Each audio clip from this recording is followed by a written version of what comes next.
कर्नाटक की हार पर बहन मायावती ने ली बसपा नेताओं की क्लास। लोकसभा चुनाव की रणनीति को लेकर लिए बड़े फैसले। जी हां दोस्तों, आपने बिल्कुल सही सुना। मैं हूं पराग महेंद्र, आप देख रहे हैं नेशनल चौपाल। जैसा कि गौरतलब है, कर्नाटक के अंदर में कांग्रेस ने अपनी सरकार बना चुकी है, जिसमें लगातार ये देखने को मिल रहा था कि दलित और मुस्लिम समाज को भागीदारी देखने को मिलेगी, लेकिन मुख्यमंत्री उप मुख्यमंत्री ये दलित समाज से नहीं तो ओबीसी समाज से बनाया गया है। और बहुजन समाज पार्टी के माध्यम से जो परिणाम निकल कर आ रहे हैं, उसको लेकर बहुजन समाज पार्टी की राष्ट्रीय अध्यक्ष बहन मायावती, इन्होंने कर्नाटक में जो चुनाव हुए, इन तमाम विधानसभा के चुनाव के लेकर समीक्षा बैठक बुलाई थी। जिस समीक्षा बैठक के अंदर में तमाम उन्होंने खास बातों पर चर्चा की, जिसको लेकर प्रेस विज्ञप्ति भी जारी कर दी गई है। उन प्रेस विज्ञप्ति को लेकर हम तमाम चीजों को चर्चा करेंगे, बताएंगे किस प्रकार बहुजन समाज पार्टी की कर्नाटक को लेकर और साथ ही साथ पूरे लोकसभा के चुनाव 2024 में जो होने वाले हैं, इसको लेकर आखिर बहुजन समाज पार्टी की क्या रणनीति होगी। तो बहन मायावती का खासतौर पर यह कहना है कि कर्नाटक के अंदर में जिस प्रकार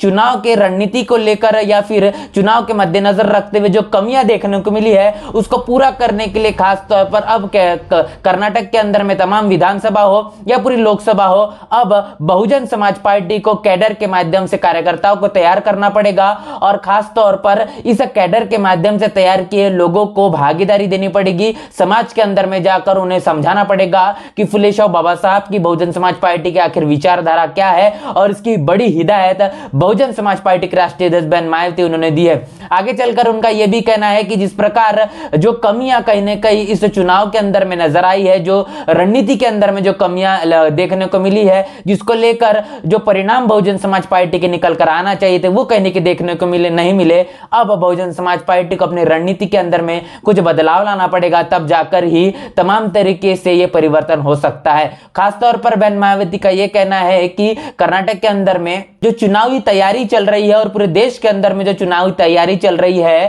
खासतौर पर लोकसभा के 2024 को जो चुनाव होने वाले हैं, इसको मद्देनजर रखते हुए तमाम प्रदेशों के अंदर में भले ही हवा किसके भी हो, लेकिन बहुजन समाज पार्टी की जो स्थिति है वो अच्छी होना चाहिए। यह बड़ी बात बहन मायावती ने अपने इस प्रेस विज्ञप्ति में कही है। आगे चलकर उनका यह कहना है कि बाबा साहब के माध्यम से जो एक संकल्पना रखी गई थी कि इस देश के अंदर में बाबा साहब की विचारधारा पर बाबा साहब को कार्रवाई को मंजिले मुकाम तक पहुंचाने की बात लगातार बहुजन समाज पार्टी करती है। और उनका ऐसा मानना है कि बाबा साहब की इस विचारधारा को, बाबा साहब के कार्य को आगे बढ़ाना, साथ ही साथ सामाजिक परिवर्तन का आंदोलन और आर्थिक मुक्ति का जो काम है, इसको, इस आंदोलन को अगर मंजिले मुकाम तक के पहुंचाना है तो हमें किसी भी तरीके से थक हार कर नहीं तो पूरे तन मन और धन के साथ में लग जाना होगा और फिर एक बार आने वाले 2024 के इस लड़ाई को लड़ने के लिए पूरी दमदारी के साथ में मैदान में नजर आना होगा। इसी के साथ साथ बहन मायावती का ये आगे चलकर कहना है कि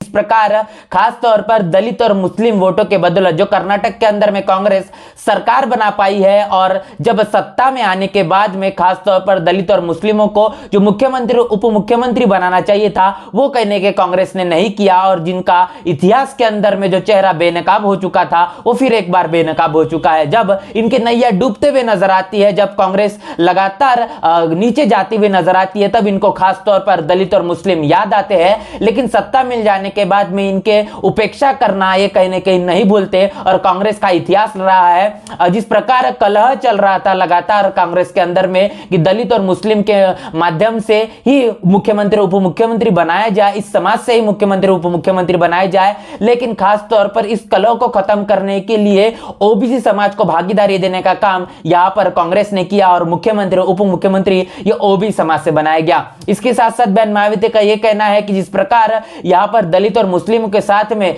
जो धोखाधड़ी का काम करने का कांग्रेस ने इस कर्नाटक के अंदर में किया है, अब दलित और मुस्लिम समाज के लोगों को सतर्क होना पड़ेगा और इनकी चालबाजी से सतर्क होकर आने वाले समय के अंदर में जो लोकसभा के चुनाव 2024 में होने वाले हैं, इसमें इसी सतर्कता के साथ में आने वाले समय के अंदर में ख्याल रखते हुए अपनी पार्टी मतलब बहुजन समाज पार्टी को ही सत्ता के अंदर में लाना पड़ेगा, तब जाके उनका मान सम्मान और स्वाभिमान बच पाएगा। और भागीदारी आखिर क्या होती की है ये बहुजन समाज पार्टी बताएगी। बता दें कि जिस प्रकार तमाम तरीके की बातें इस विज्ञप्ति के अंदर में बहन मायावती के माध्यम से कही गई है, बड़ी हिदायत यहां पर नेताओं को दी गई है कि कैडर के माध्यम से अब जनता के अंदर में वोटरों को तैयार किया जाए, कार्यकर्ताओं को तैयार किया जाए। बाबा साहब के सपने को पूरा करने के लिए बहुजन समाज पार्टी हमेशा से ही कटिबद्ध रही है और आने वाले समय में भी कटिबद्ध रहेगी, बशर्ते तमाम लोगों को बहुजन समाज पार्टी के इस बैनर तले आना पड़ेगा और इस विचारधारा को अपनाना पड़ेगा। और आगे साथ साथ यही बहन मायावती का कहना है कि इस चुनाव के अंदर में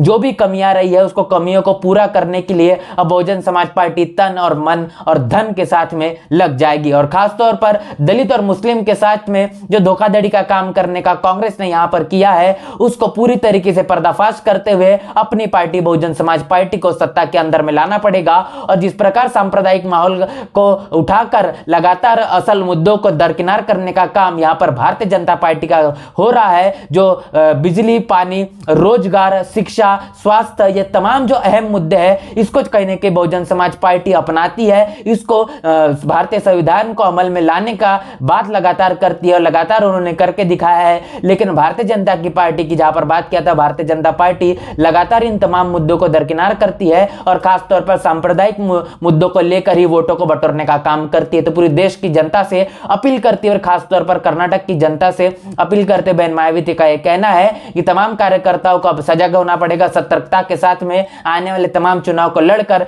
रणनीति के साथ में अब बहुजन समाज को वोट हमारा राज तुम्हारा ये नहीं चलेगा, नहीं चलेगा, इसी तर्ज पर लगातार तमाम बहुजन समाज को जोड़ना पड़ेगा, तब जाके इस सत्ता की गद्दी पर हम काबिज हो सकते हैं और इस देश के अंदर में तमाम बहुजन और सर्वजन समाज को उनके हक अधिकार और मान सम्मान की जिंदगी दे पाएंगे। इन तमाम बड़ी बातों के साथ में बहन मायावती ने अपनी बड़ी प्रतिक्रिया इस कर्नाटक के चुनाव के बाद में जो समीक्षा बैठक हुई इसमें दी है, जिसको लेकर तमाम बातें हमने आपसे साझा की है। क्या आपकी राय प्रतिक्रिया लिखकर कमेंट बॉक्स में जरूर बताएं। बने रहे नेशनल चौपाल के साथ, मिलते हैं नए वीडियो में, तब तक के लिए जय भीम, जय भारत।